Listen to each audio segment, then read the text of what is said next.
Mobility has always been more than movement. It has fueled freedom, forged connections, powered commerce, and driven progress throughout history. Moving Minds is a series about the people behind the systems, the visionaries, experts, and builders shaping the future of how we move. These are voices that often remain within specialist circles, yet their decisions quietly shape the systems we all depend on. Our mission is simple: to bring their stories, insights, and experiences to the wider mobility industry, giving stage to the thinking and decisions that will define the future of mobility. Welcome back to Moving Minds, the series where we explore the people powering, securing, and reshaping the future of mobility. My guest today is Bob Barton, a seasoned leader whose career spans some of the most pivotal evolutions in mobility, from the rise of connected technologies and electrification to the reinvention of fleet management and customer mobility services. Bob has spent decades driving transformation across the mobility and automotive landscape, helping organizations navigate new technologies, operational models, and customer expectations. His experiences range from large-scale fleet operations to strategic focused and digital services mobility innovation, giving him a rare perspective on both the technical and human side of industry-wide change.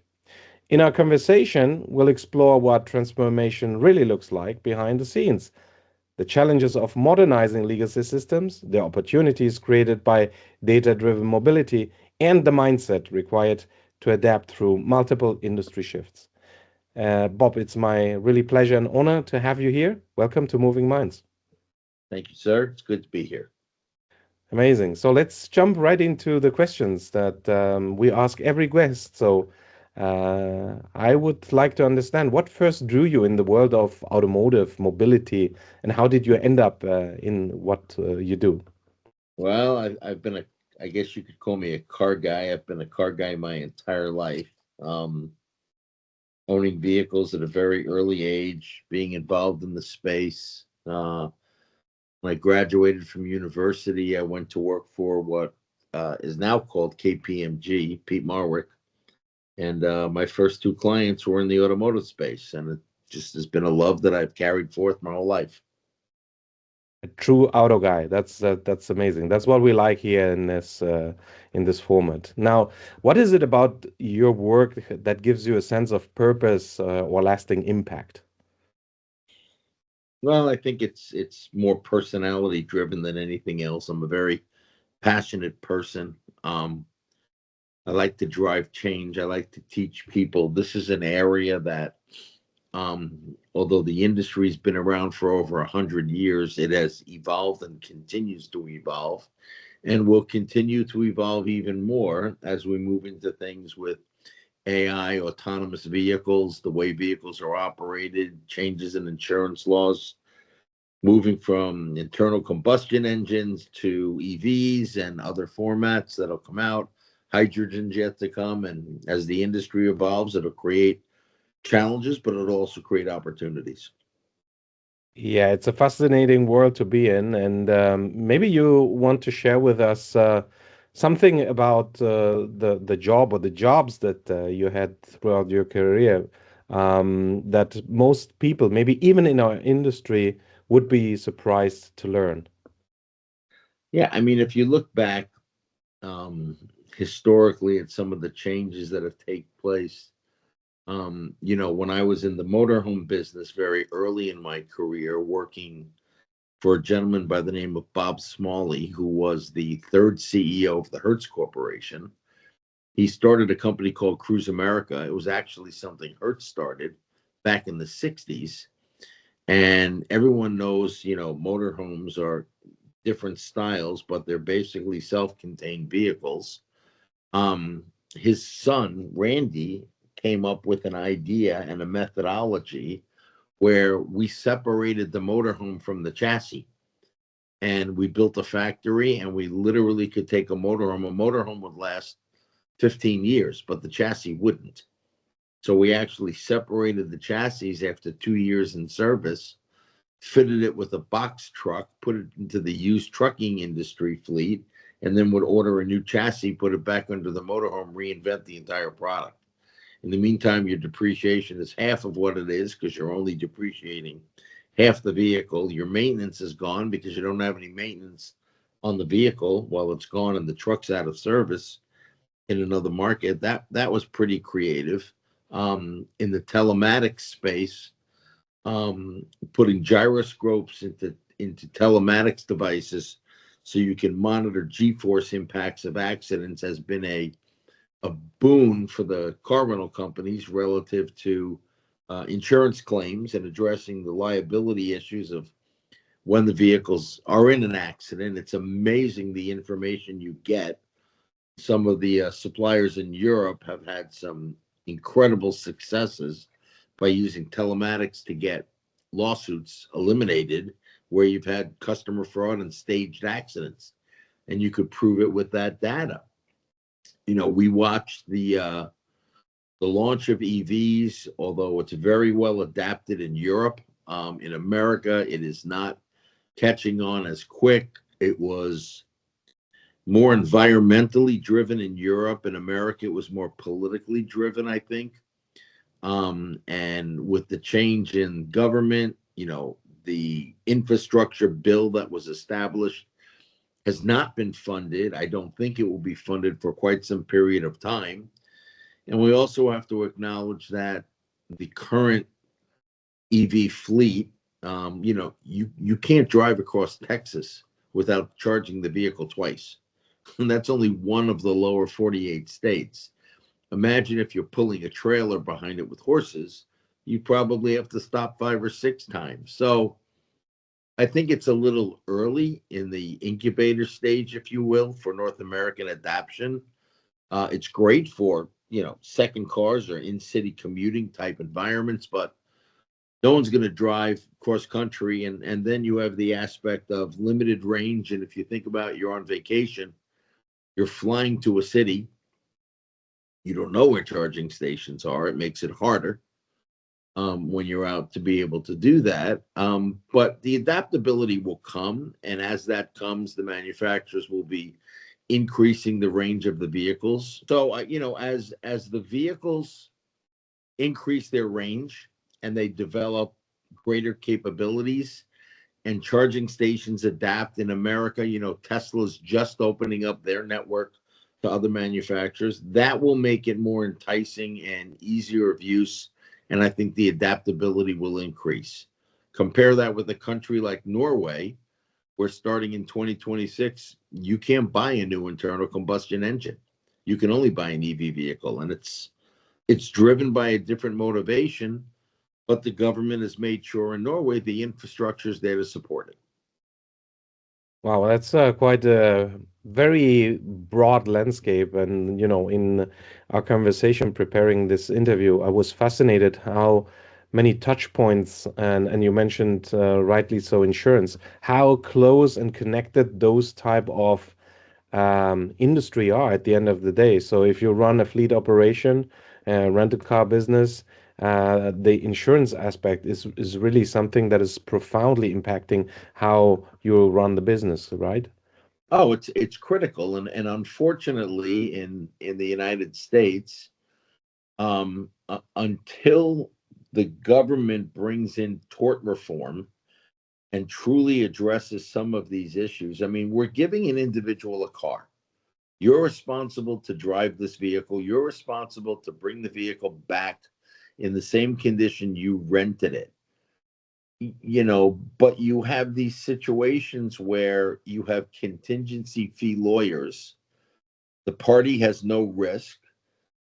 The lawyer takes on the case because they see a rental company or a manufacturer with a deep pocket, and they file a claim, and you're tied up in litigation and spending an exorbitant amount of money on something you shouldn't have to deal with because effectively all you've done is legally lent a vehicle to a consumer to drive it. Yeah, drive it. That's on spot. I mean, here in Europe where I am, there's often this notion of with all the delivery services out there today, people can easily rent a car. They do not use it to commute from A to B, which is probably the normal intention of renting a vehicle, but they have commercial intention. And I think this is also something that is, relevant for this industry to understand who is using, but more importantly, how they're using the product, right?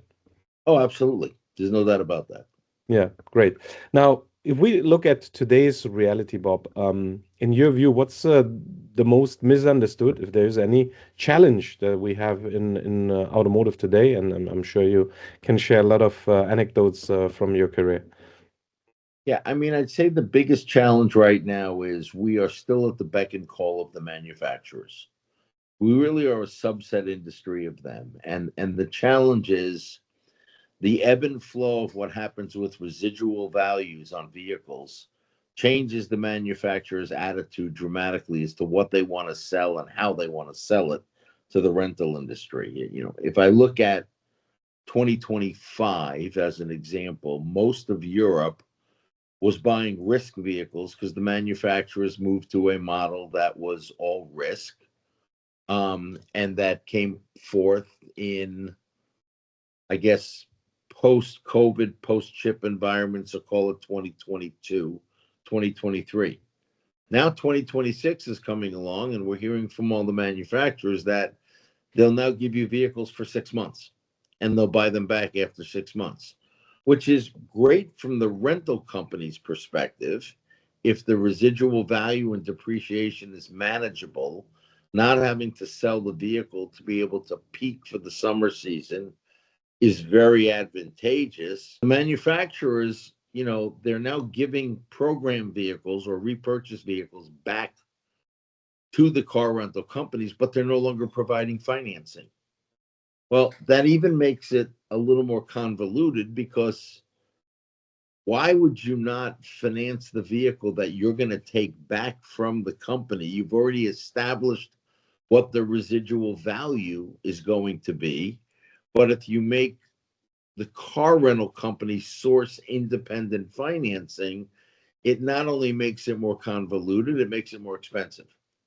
So it becomes more of a challenge. I mean, if I was, not to pick on them, just using Stellantis as an example, if I'm a Stellantis dealer and I'm going to give car rental companies cars for 6 months, I'd just as soon hold on to the titles, finance them, let them make their monthly payments to me, and I've got the paperwork, I've got control, I've got everything in effect, and I'm ready to go.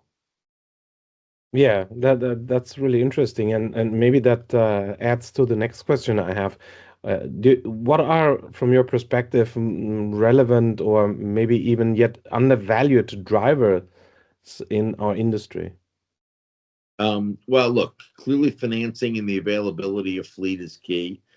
I will tell you one of the biggest challenges we're facing, most certainly in North America, is the quality of the production of the vehicles. The number of recalls that are in effect right now from all of the manufacturers is at levels I've never seen before. And you know, you're reliant on having a product. The customer expects the vehicle, he needs the vehicle. You can't sit back to a customer who flies in at 10 o'clock at night to an airport and say, I know you rented an SUV, but manufacturer 123, who we buy all of our SUVs from, has a recall, and I can't rent the 50 vehicles I have on my lot right now.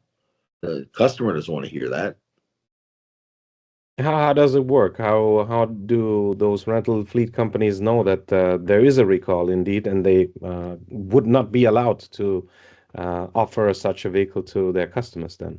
Well, that's the problem. The recalls are governed by the government under NHTSA in North America. You, as the owner of the vehicle, get a notice and they tell you to ground the vehicle immediately, and you cannot rent the vehicle again until the vehicle has been, the recall's been completed and the vehicle has had the necessary repairs to put it back on the road safely. Ah, that's eroding the business base like the top of It's fingertip. very, yeah, it's very, very difficult to manage because you don't know when they're coming. The manufacturers will call you because typically what happens with the recall is the recall develops because of incidents. So, there were various issues in the past. One, there was an issue with the manufacturer regarding transmissions that would leak. And all of a sudden, the complaints start to come in, and 20 customers, 40 customers, 80 customers complain. Between the government and the manufacturer, they realize there's a problem. They put out a recall. Sometimes they put recalls out and the parts aren't even available to fix it yet. So you're literally grounding the vehicles. One manufacturer in North America, there have been vehicles that have been grounded for 6 months right now. Wow. I mean, in turn, that could mean that a rental company fleet is an early detection sweet spot because many people use it. I mean, if we use our Yes. car on average 15 minutes a day, and I am assuming rental cars have a different number of average usage, then that gives the opportunity then to feed back to those OEMs that there are problems that are reported by your customers or by the customers who operate rental cars, right? That's right. I mean, earlier on, some 15, 20 years ago, all of their R&D and research was done by the rental car companies. Wow, that's a very interesting piece of an anecdote. The role that you have, and we look specifically at the evolution of it for the last 3 to 5 years. What do you think it will demand from people like you in this ecosystem? Well, I think there's a broad evolution taking place right now. Companies like Waymo that are coming out with autonomous vehicles, and more cities in North America are trying these and adapting these. This will change the TNC market and impact companies like Uber and Lyft more dramatically, as there's no cost for a driver. I am personally not sold on the idea yet. I had a personal experience about a week ago coming into an intersection where a Waymo vehicle was coming in the other direction. And I don't know whether it was the rental vehicle that I was in a different city, or whether it was the customer or the consumer next to me in the next lane driving the vehicle. But that Waymo vehicle paused and then went right through the intersection. And I caught it and stopped. The guy next to me did not. There was an accident. Hmm. So this is, it's new technology. It's coming forth, but I think there are still hiccups that they've got to address and fix. Safety perspective, I'm not sure I'm sold as a consumer that I'm going to get in that vehicle yet, particularly after what I witnessed. But that's a personal preference. That's not, other people are ready to adapt it and love the idea. I mean, I grew up in an environment where, my parents taught me when I was little the concept of stranger danger. Don't talk to strangers. Don't be around strangers. Always stay away from them. The police are your friend. And my kids are running around with apps on their telephone saying, I'm going to get into a stranger's car and go for a drive. Yeah. It evolves. It evolves. Yeah, that's a very interesting way to put things. Now, um, when it comes to your mindset or your habit, the specific habit that you rely on when things get indeed uncertain of or even overwhelming, if you look at your careers, I'm sure there have been moments. But what is it that made you go through that moment of uncertainty or feeling overwhelmed?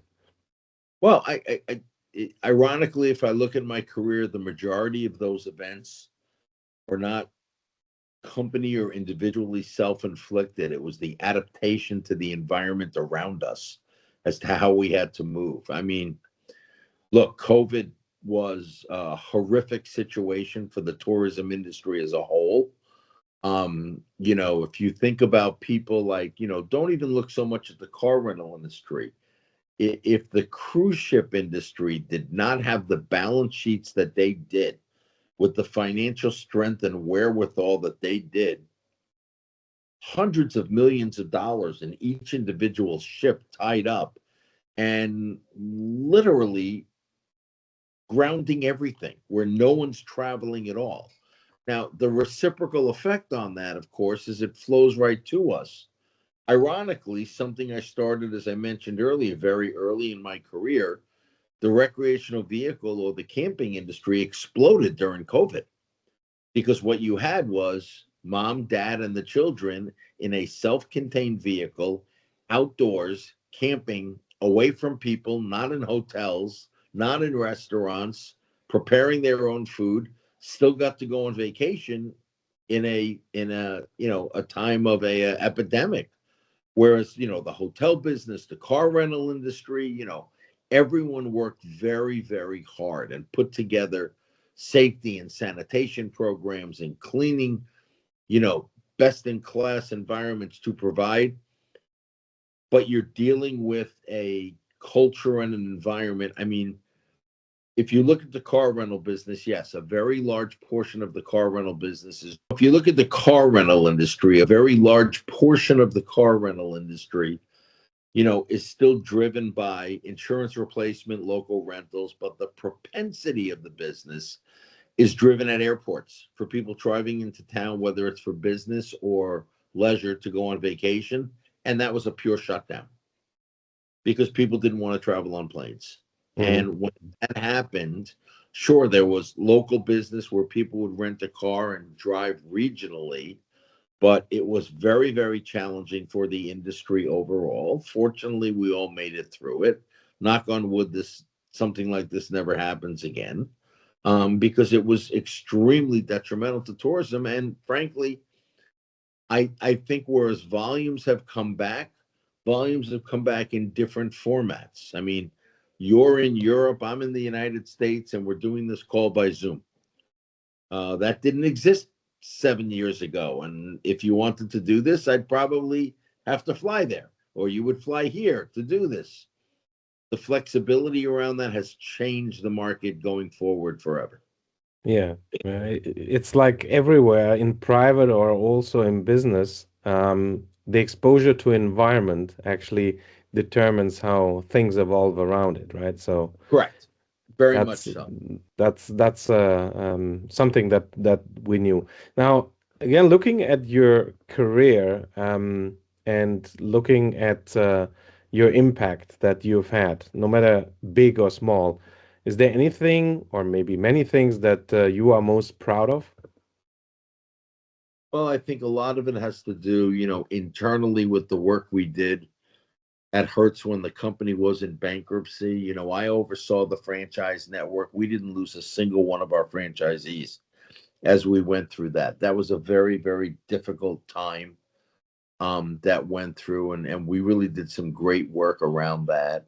If I think back overall, um, there was the work I did when I was the president of the American Car Rental Association in convincing the Federal Trade Commission that Hertz should be allowed to buy dollar thrifty and it would not impair pricing and it would not be viewed as a negative to the consumers, which it has not been, and time has proven that theory out. But the government took a very hard look at that as they were going from what was called a 4 to 3, or four major companies down to three major companies. So that was a lot of work. I was pretty proud of that work and what we did and going on there. But I'd say probably the thing that I'm most proud about, is if I look backwards and I think about, the number of people that I have mentored over the years, not just employed, but mentored them, and to see their success and their growth and where they are in the industry right now, you get a very broad sense of accomplishment that you were able to help these people and develop their careers as they become the next generation.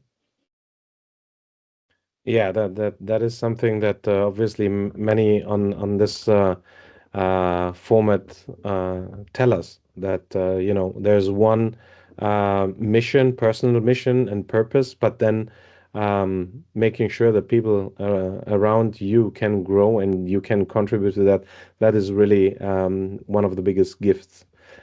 Bob, I have to ask you about AI.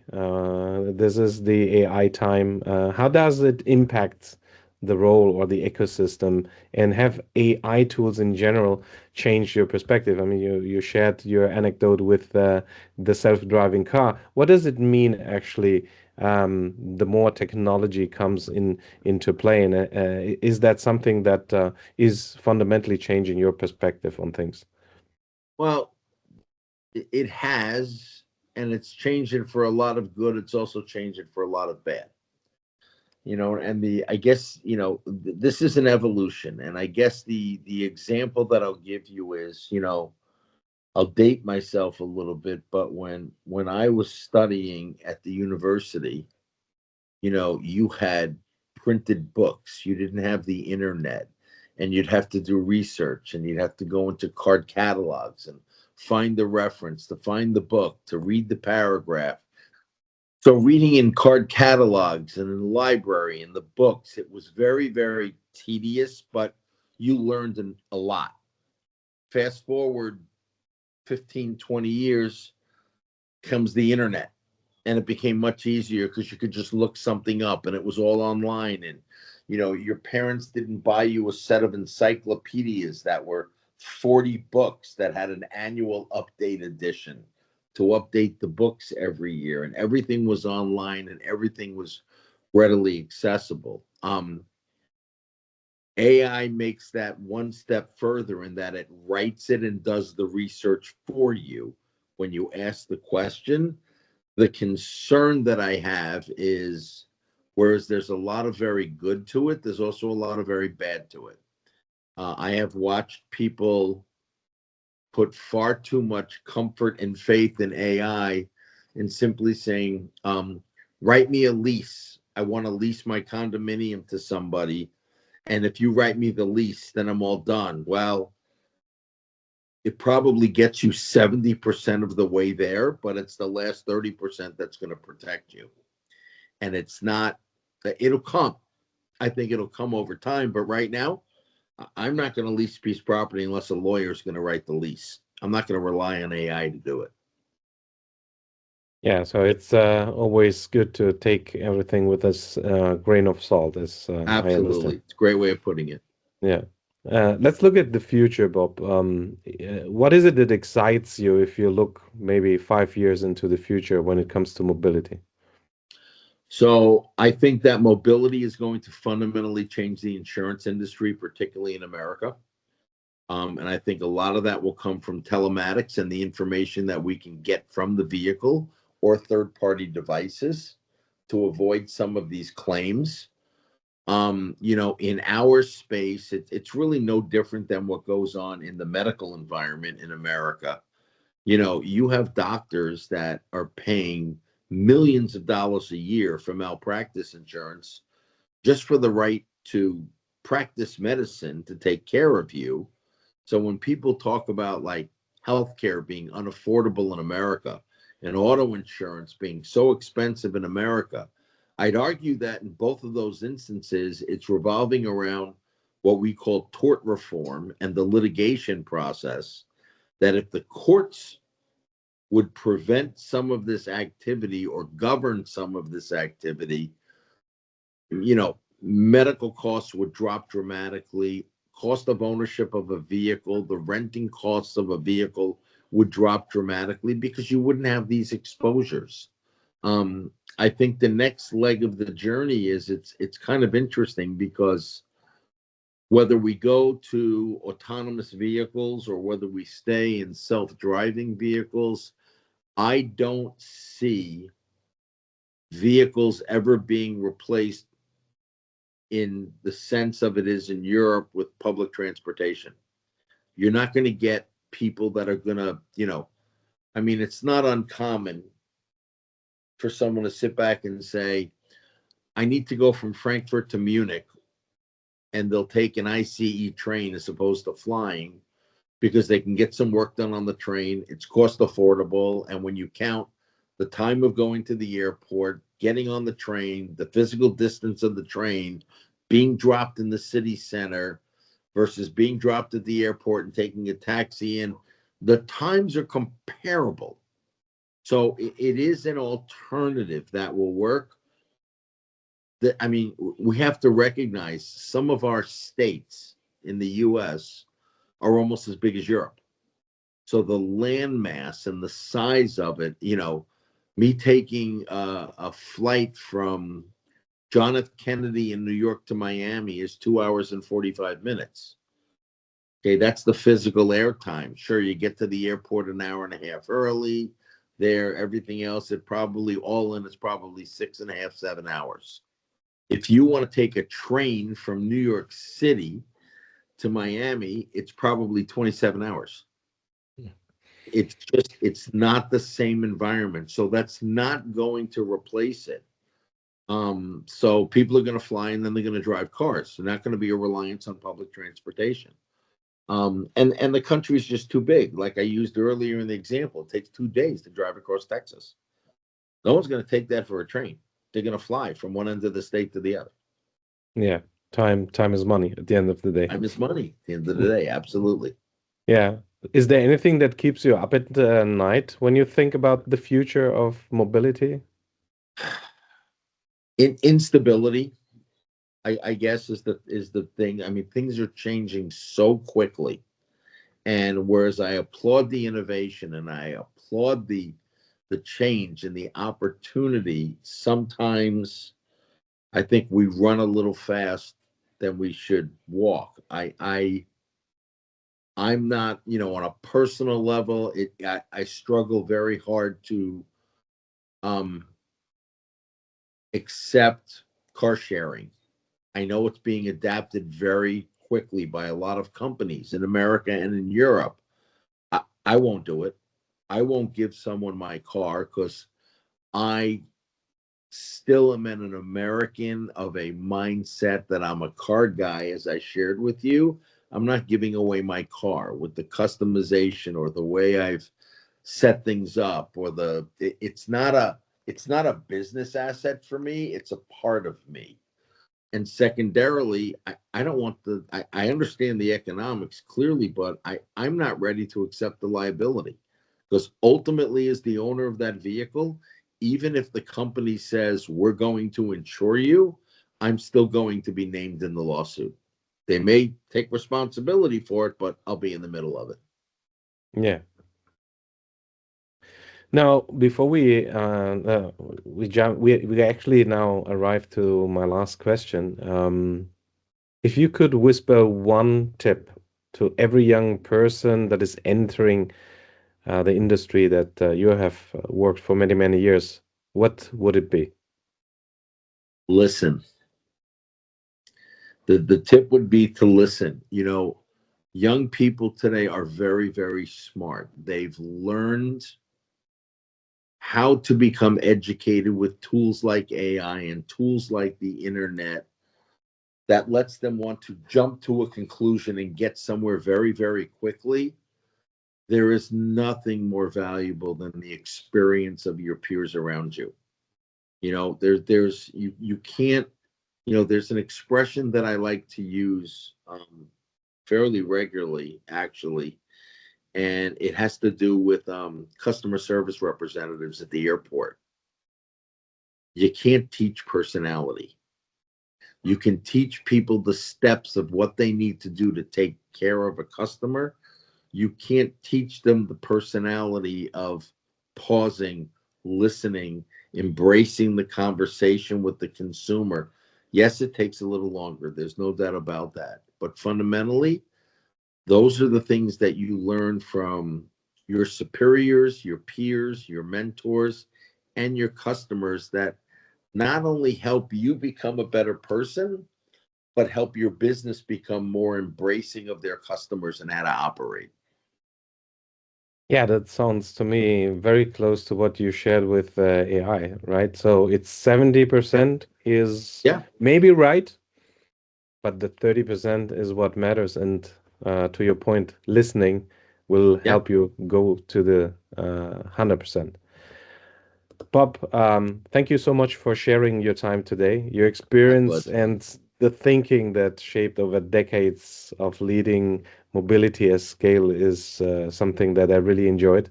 Your reflection on transformation, operational realities, and also the human side of changes, I think they offer a rare depth, the kind that only comes from someone who really has lived these transitions from the inside.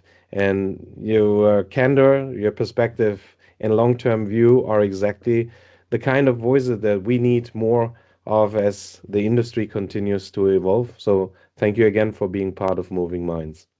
Happy to help. If today's conversation offered a new perspective on what drives mobility, we'd love for you to follow the series, share it, and tell us your thoughts. You'll find more episodes with the people shaping what's next. One question, one insight, one decision at a time. Until next time, keep moving forward.